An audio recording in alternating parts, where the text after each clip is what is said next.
friends, Joe Motion Videos 82 here. It is time for another G.I. Joe toy review. Well, not really. This is from the viewer request that I had done. Let me move this over. Getting a little bit of glare in my camera. There we go.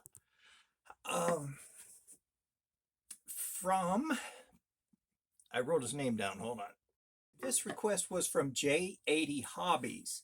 So thank you, J80 Hobbies, for making this request, or whatever you do. Do you make a request? Do you request a request? Do you ask for a request? However, he wanted to see a toy build, and I love doing these things. I don't know if you guys really like it all that much, but I get into these.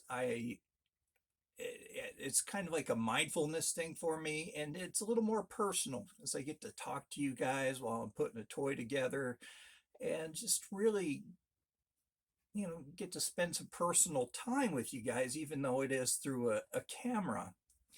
Well, this is the 2021 H.I.S.S 3, the Walmart exclusive. It is blue. This is what it should look like.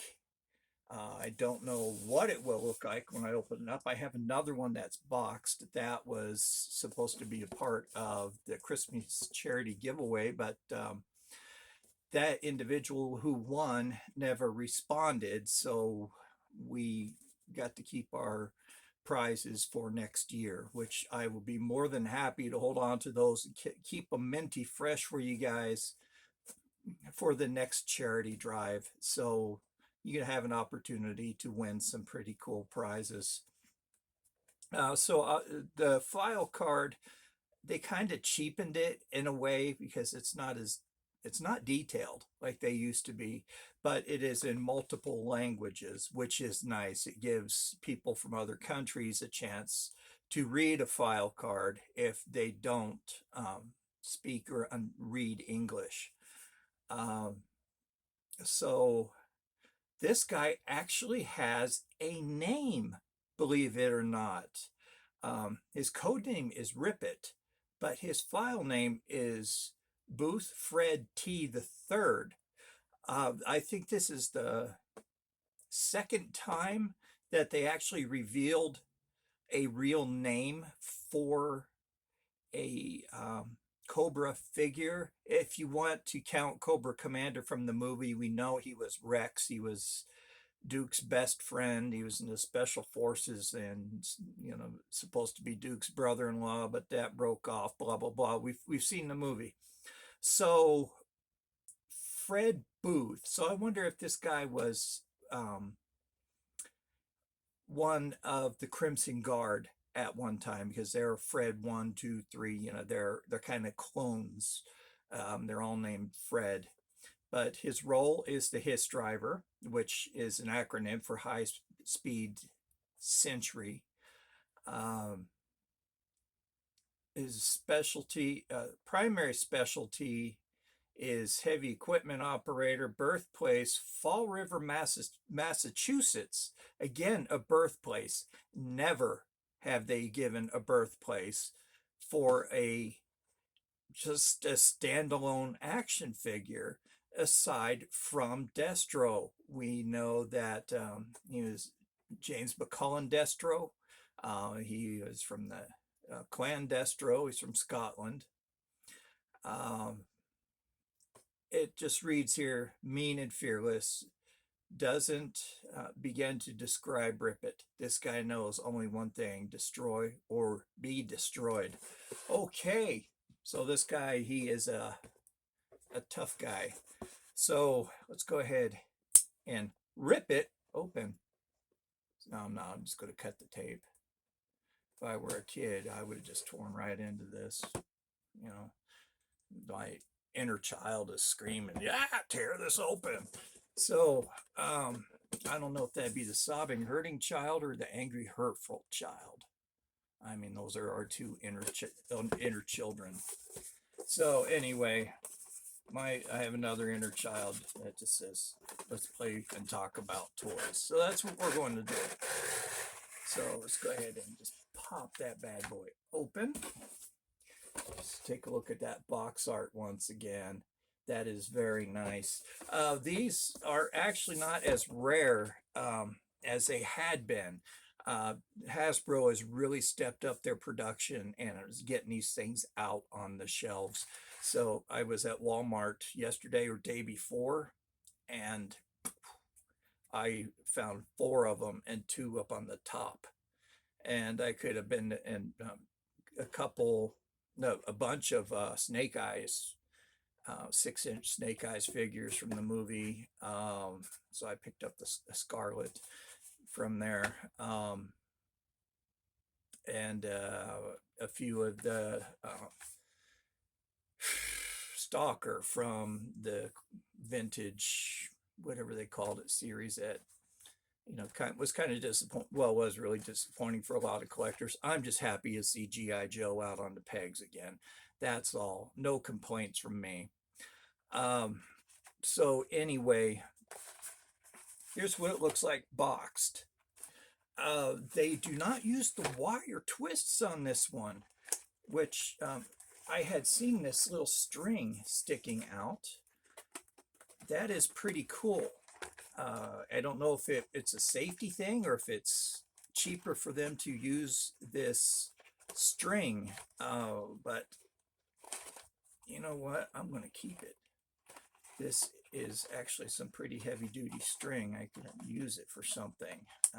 I got that from my dad. Special Forces, you could use pretty much anything. Yeah, so it's a this is pretty heavy duty. I'm pretty buff, and that's not working, man.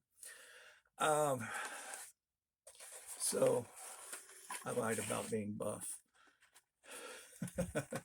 Believe it or not, I was a wrestler in the 9th grade. Wrestled the 135 weight class. Wasn't very good at it. Oh, I was good at wrestling, but out on the mat, forget about it. The coach had this theory about tall, skinny kids being good wrestlers because the year prior, he had a kid on the team that was tall and skinny. Here's the H.I.S.S body. His name was Chris. I can't remember what his last name was. And the coach was surprised that I didn't know who he was. He said, "You don't know who?" So, sorry, coach, I don't. But he went all state. And ended up, he was a very good wrestler. So he had this theory of tall, skinny kids being good wrestlers because of Chris. I remember his last name now, but I'm not going to say it. It just starts with a W. So I simply don't have his permission to use it. So Chris W. was a very good wrestler. So Coach Hipple,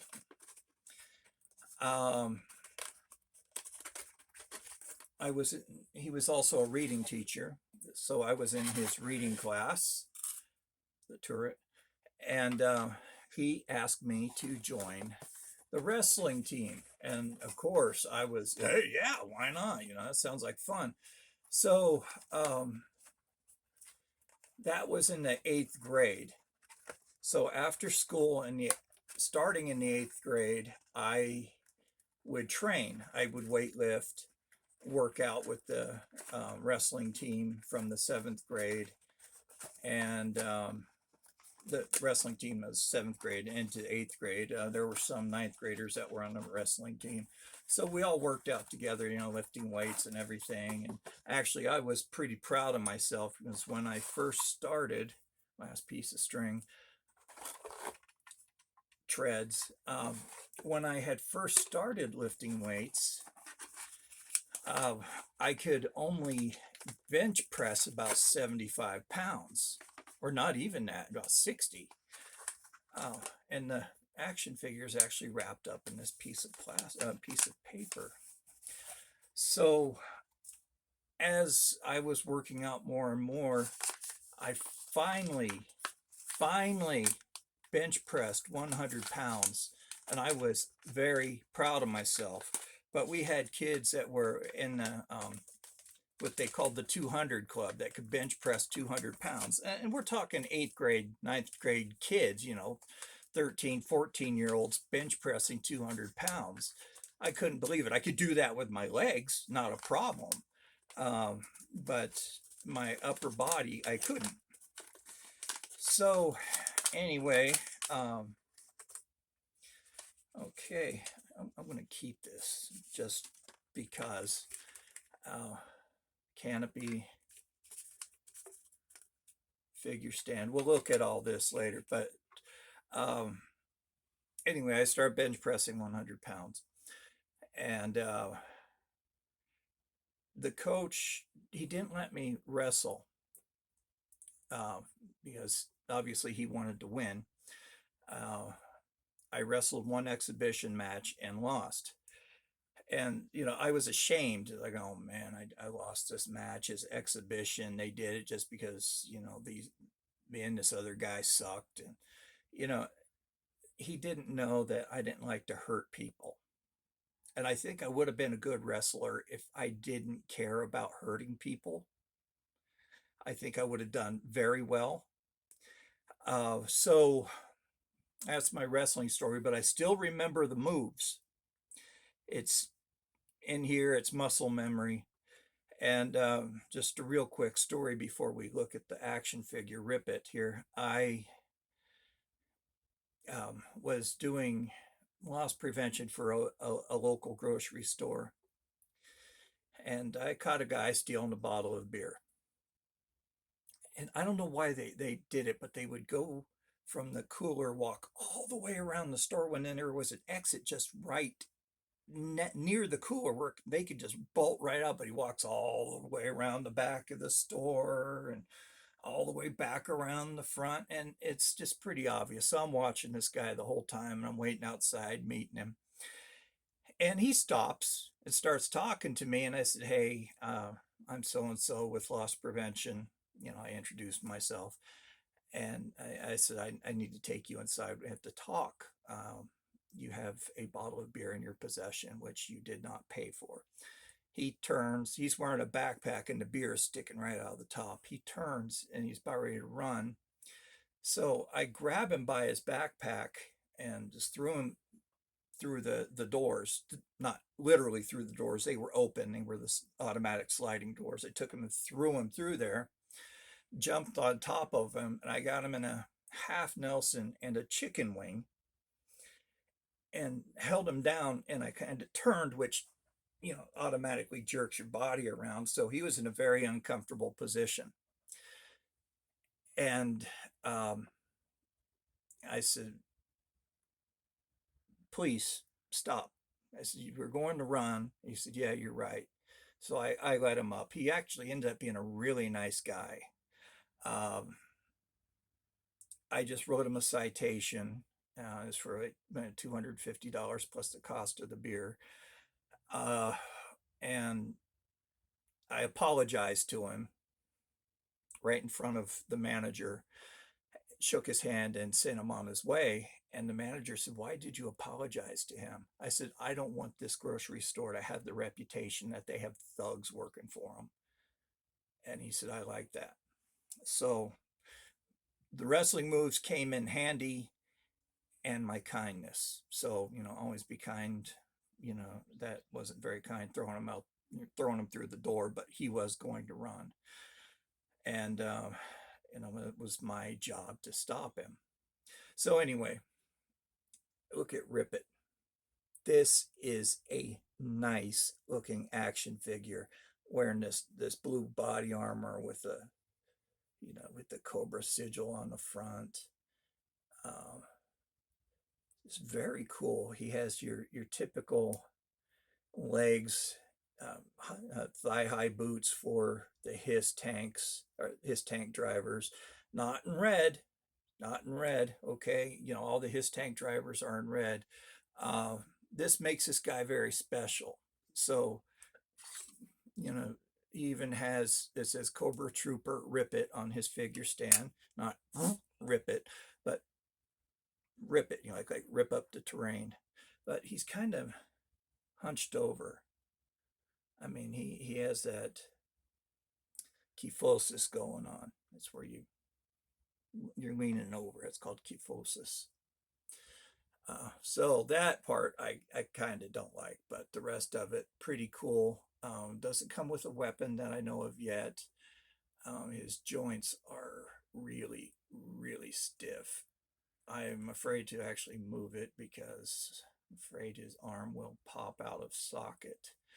So I will leave Rip It alone. So anyway, take a look at these treads. Very different from your typical H.I.S. tank. They added mud to these. Very, very nice detail on that. And you do have your standard turret, but this is done in a matte finish. The guns do ratchet, and they ratchet pretty well. The ratchet feels different, so I wonder if they have plastic in there instead of that little metal tab. So anyway, I really enjoy doing this with you guys, and yes, I'm just wearing my Alley Viper Bray for the heck of it. These are always fun. So the blueprints are very small. I really don't think I need to read them to assemble the tank, but the stickers, yeah, I will. So the canopy, you can see it's kind of smoked over. The old canopies are clear. So you just want to pop it into the top here. Before I stick it in, you can see this notch. Okay. Go in one side, down the other, kind of thing. There we go. Voila. Okay, so treads, the front is always higher than the back. This is kind of reminiscent of the first tanks from World War I, where they had the higher treads in the front, I guess to help them get up and over the trenches.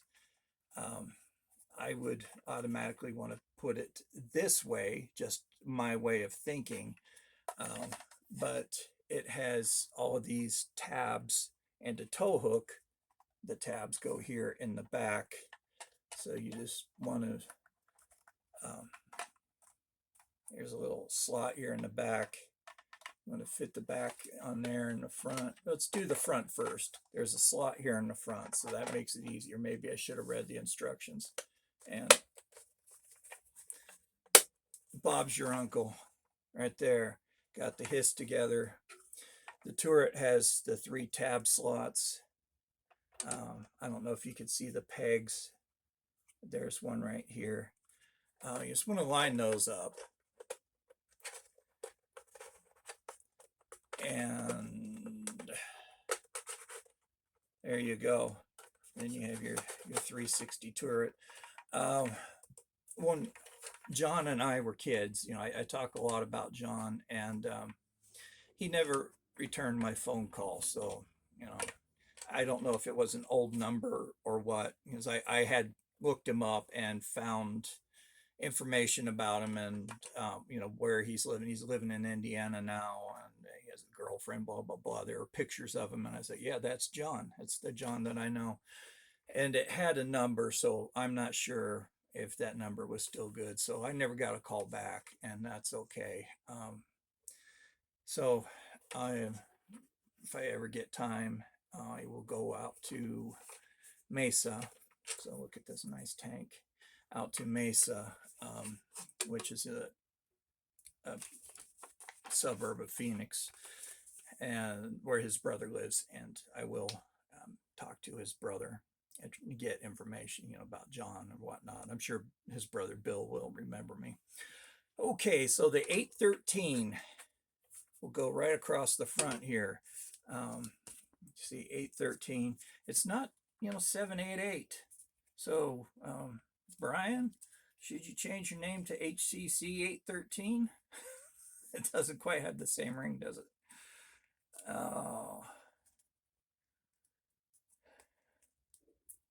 So let's go ahead and peel the 813 off. Kind of go right here in the center. Bada boom, bada bing. Looks pretty nice. Somebody had sent me an email and asked, why did I pick the name Joe Motion Videos 82? Well, when I first started off doing this, and I should do another stop motion video, I was just doing stop motion videos. That was what I was wanting to be known for. So Joe Motion, or Joe's in Motion.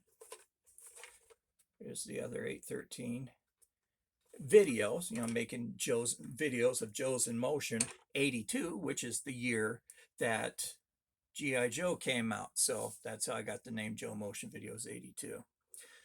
And, for a while there, I was kind of hesitant to let people know what my name was. Just, I don't know why. I'm a shy person, actually, believe it or not. It's easier to talk to a camera. So we're going to put this sticker here. It appears that it goes right on the front of the treads. So let's turn this over on its side. Yeah, I'm a shy person, a quiet guy. I sit in the back of the room and I observe everybody. You really get to know a person through observation. And when you're the quiet guy, you kind of get overlooked. And sometimes that's fine. A lot of times, because I am so quiet, things don't get passed on to me that should at work. Oh, Byron, we forgot about you. And how, seriously, that's what they say. Oh, we forgot about you. You're so quiet. Quotes, okay? And yeah, that hurts. I'm an individual. I'm working. You guys know I work here. Here's my name tag. I work here. You see my charting. I work here. So how could you forget about me? It's because I'm quiet. Yeah, I am introverted, of course, and that goes with the shy quietness. But that doesn't mean I'm not approachable. So if you guys ever see me in public, don't be afraid to come up and say hi, because I will talk to you. Introverts can be actually very extroverted. We could be very animated. A lot of entertainers are introverts. So like if you see them in public, I'm sure they're tired of getting bugged, but you see them in public, they're kind of like, stay away. They're introverted. We value our time, our quiet time, that is. And these tank stickers, pretty cool. They will go right here on the bottom of the tank. And if you guys are familiar with the MBTI scale, that was by Briggs and Myers, I think. It's a personality scale. And there are several different personalities on the scale. There's ENTP, INTP, INFJ, ENFJ, blah, blah, blah, blah, blah. I fall in the INFJ scale. I am a INFJ beta. So you want the tank part facing forward, if you could see that. Beta means I'm a little more passive as an INFJ. And INFJ means introverted, intuition, feeling, and judging. So when I watch people, it's just natural. It's just natural for me. Their body language, everything, just all your subtle movements. And I don't do it on purpose. It's just a part of who I am. It's bred, and not bred into me, but it's a part of my DNA. So I guess you could say it is bred into me. See the other sticker. Um, I make all these observations, and I don't like talking much about this part, but because it's a gift, and I don't want to brag about it, but I could, at times, not all the time, sense what people are feeling. And everybody has that. We all have that empathic ability, and it's stronger for other personality types. So, like being in a crowded room, it it kind of strains me. This little cobra sigil will go right here on the front. It actually wears me out. So when I come home from work or a family gathering or even just out at the mall, just all these energies around me or people around me. And yeah, I go to the mall and I absorb, from positive energy and whatnot. Depending on how crowded it is, it can make me tired, mentally fatigued, just a lot to process. And this sticker is so tiny. So with an INFJ, we are known as the social chameleons. We just, we could be very, very extroverted and be the life of the party, but we also need to, see, it goes on the front, kind of isolate for a little bit and build up our emotional and mental energy again. Um, and yeah, I was an entertainer for a little bit. I worked out at the Renaissance Festival uh, as a extra out on the street. And you can look at my stand-up act. I only did that a couple times, but it kind of sucked. My sense of humor is really dry. So this sticker right here, if you could read that, it's SM8A. It will go right on um,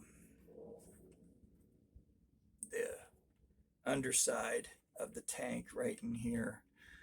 Um, wow, I should have put these on, this on before the treads. But yeah, I I could be very entertaining, and very funny, and I could also be very quiet, and people think that that gives people the impression that I am unapproachable, and I've already said I am not. Uh, but after I get off of work, I am just beat physically, mentally, and all of that because of all the alarms that go off, the call lights, the ventilator alarms, the little pulse ox, that little red, that thing probe they put on your finger, check your heart rate and your oxygen. Um, we have a lot of patients on those that we have to monitor, constantly monitor their heart rate and oxygen. Um, if it goes below a certain level or if they move, those will beep, and that sticker went on crooked and it's not coming off. You can't even see it, but that's fine. Um, so just all those alarms going off, and I have a earpiece for my walkie-talkie, and I have radio chatter going on, and it just bugs the heck out of me. So anyway, this little panel right here goes right on the back of the gun. So anyway, that's just a little bit about the INFJ. Yeah, the Myers-Briggs personality. Um, we make up about 1% of the world's population. Most are female. About a quarter of that are male. So it's very rare for a man to be an INFJ. Um, Women are naturally more more maternal. They're naturally more caring. They more no, I'm not saying this in a bad way. They're not afraid to show their emotion, or men, at least here in America, are taught, be a man, don't cry, show your emotion. I wear my heart on my sleeve.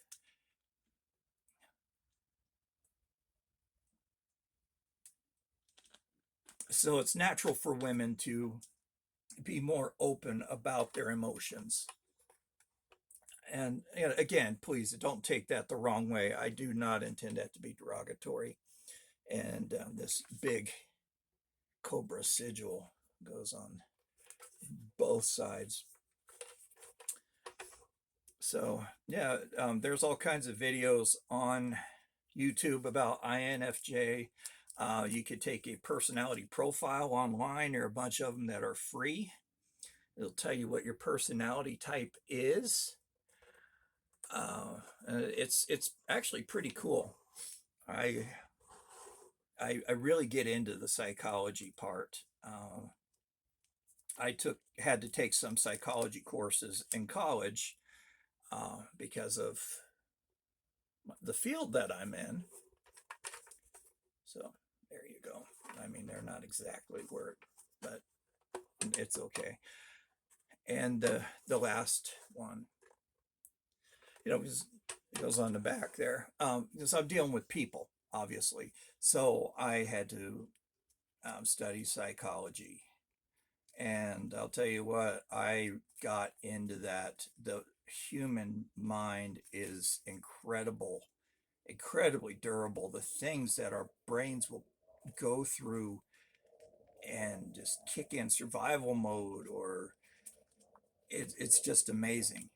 The littlest things could change our emotions, the atmosphere, pollutants, obviously medications that we take, um, any toxins that we may accidentally ingest, all the chemicals in our food. All of these things could really just alter our emotions. It's just really amazing.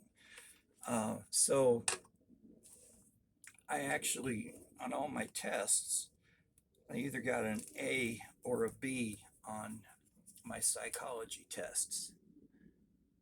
And this piece goes right on the front, on the grill. Um, and I looked up jobs for INFJs, and it says, we are natural counselors. So it, you know, being in counseling is one of those jobs. Oh, that does not go on the front, that goes on the back. Um,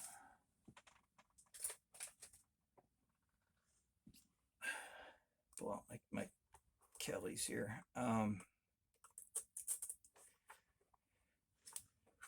This strip thing goes right on the back.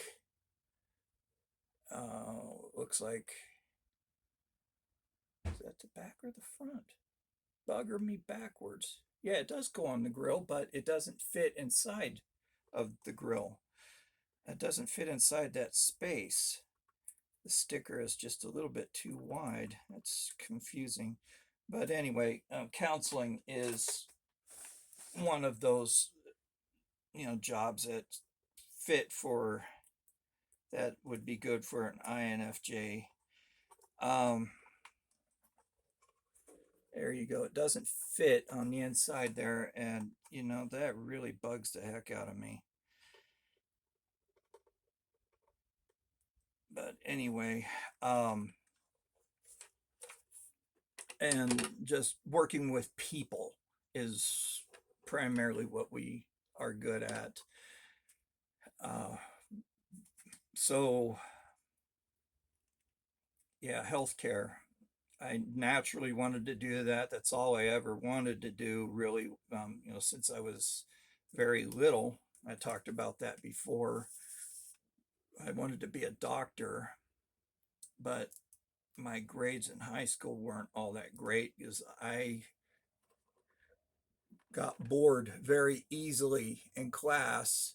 I didn't do my homework except for um, the science classes. well, history, I did my homework, but didn't always do my homework.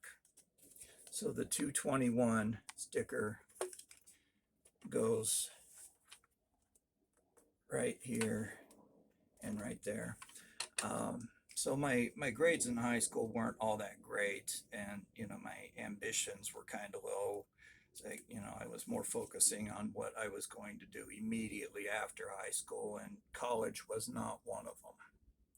So I thought, well, I'll be a PA, a physician's assistant, and looked into the PA program. There was a waiting list a mile long, and I was like, okay, so I'm gonna go into nursing. I was accepted into these V stickers go on on the treads right back here on the middle panel. So I was what 20, 21, 21 years old. So I was sitting in this in a room with a group of people waiting for my orientation for nursing school, or at least for the prerequisite classes. And you know what I did? I kid you not. I literally got up and ran out of that room. And the V goes right there. I was so scared to get into nursing. I wasn't ready. I was a 20-year-old kid, not putting down any nurses who are at that age. I've worked with some very good young nurses right out of school. They're very ambitious and anxious to learn, and those are the ones I like to work with because I could teach them my job, because they could do my job too. Empty sticker sheet. Um, their license actually covers my job. So if in a pinch, a nurse could be a respiratory therapist. They could administer medications, they could suction people. What we mean by suction is put a suction catheter either up through their nose, down into their lungs if they don't have an artificial airway like a breathing tube or a tracheostomy tube. Then otherwise you'll go through the tube and you have to suction the secretions out, because it has it with the artificial airway in the tubes.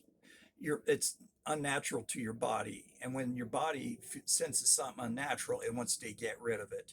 So you build up a lot of secretions because these are down in your lungs, and you have cells in your lungs called goblet cells, and that's what produces the mucus, your sputum, your loogies, whatever you want to call them. And spit, or your saliva, comes from your salivary glands in your cheeks. So that's different. It's um, your sputum is sticky, has disulfide bonds in it, which makes it sticky. So it'll grab onto dirt or whatever's inside of your lungs, and you could cough it right out. So your body naturally wants to get rid of that tube, so it just produces a lot of secretions, trying to get rid of that tube. So we have to, every hour go in, check, listen to the lung sounds, and if you hear wheezes or all these other different sounds, you suction them. The wheezes don't resolve, but they get breathing treatments, and if it's scheduled, you give them their breathing treatment. Just things like that. Nurses could do it. A nurse could run a ventilator. um, we are the experts. Us and anesthesiologists are the experts on ventilators. um, so um, they're very complicated to run. I had an instructor that said a monkey could push buttons and turn knobs, but a human knows what they do. So there's one that's the tidal volume. It's your tidal volume. It's like the tide moving in and out. So a big person like me, I would be, about 750 milliliters, because my lungs are huge. And you judge by the body weight and size and all that, what you want their size of their breath to be.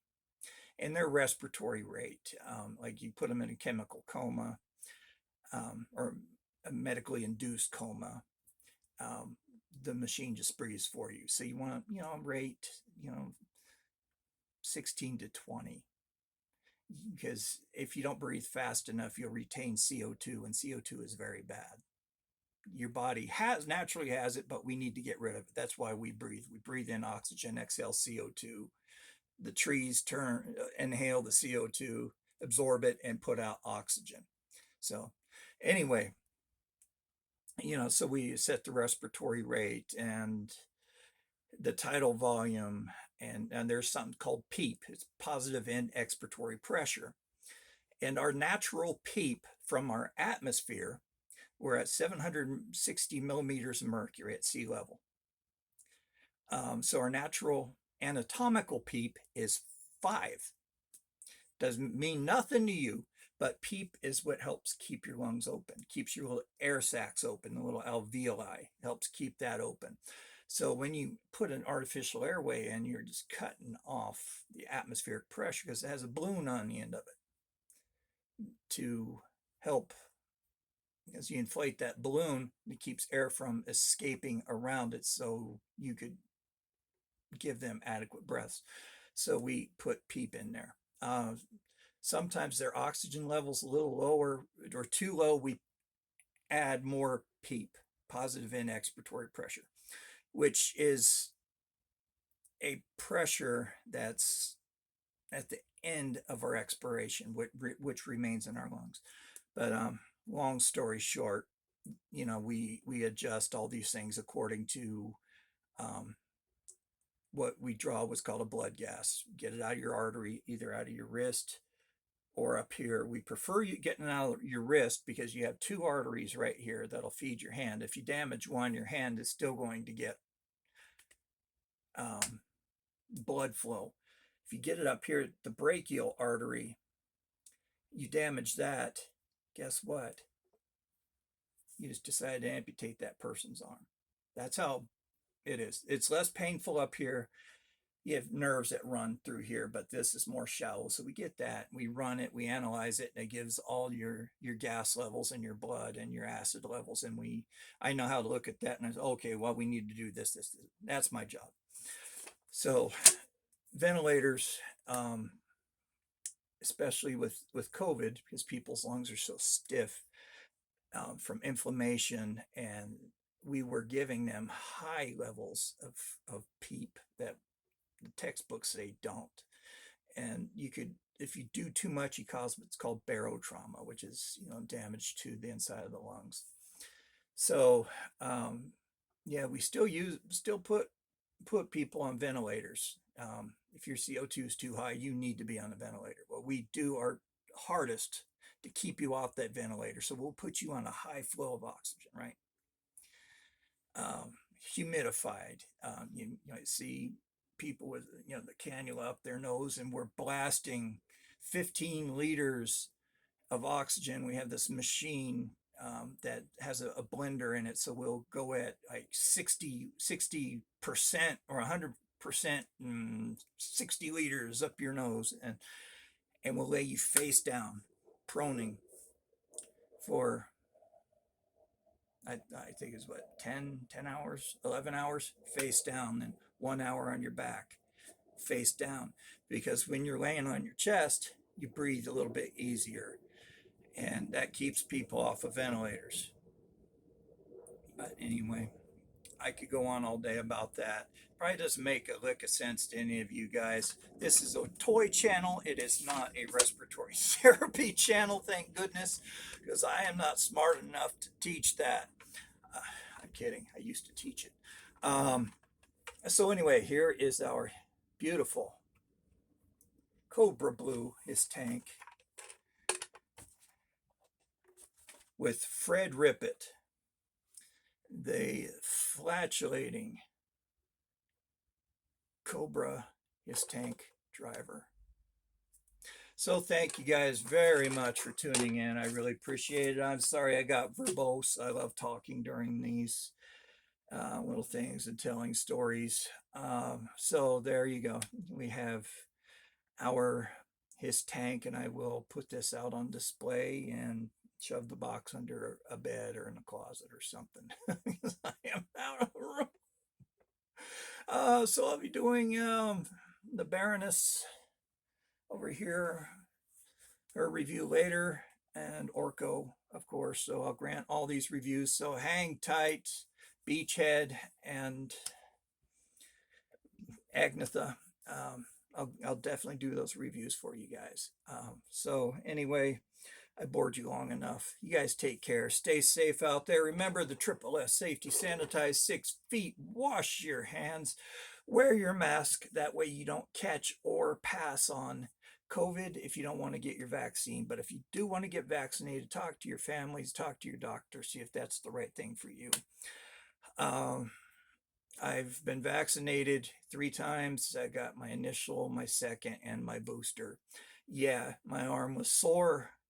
I felt tired, felt that's your body reacting to it. It's not making you sick, people. Okay, you don't get COVID from the vaccine. Don't listen to what's going on social media. Your body is attacking, and what it does, it attacks the weakened antibody, the weakened strain, and your DNA, your white blood cells gobble that up. It copies the DNA and replicates it. Boom, replicates a COVID attacking white blood cell, the special forces of your body, right? So your second dose will come in your body and say, hey, I know what that is. Boom, send in special forces. And you're like, oh. The second time around, I got the chills for about 4 hours, and then it went away. Third dose wasn't bad at all. I was a little bit tired.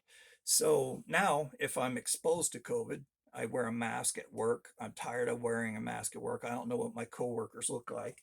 You know, if I see them in public, it's like, oh, hey, yeah, I know you. Um, and there's problems that develop. We have to change our mask every day. If you wear the same mask over and over again, bacteria from your skin builds up. I got some pretty nasty nose infections when we had a shortage of masks, but that's on the other side. But yeah, safety: sanitize 6 feet, guys. That's the only way we're going to beat this COVID thing. Stay safe out there. Be kind to everybody, especially during this goofy time. A little bit of kindness goes a long way. And don't forget to be kind to your pets. Be kind to animals. They know nothing but unconditional love. So this is Joe Motion Videos 82, finally signing off so you guys could go back to doing what you were doing. We'll talk to you later for a next G.I. Joe toy review. Bye-bye.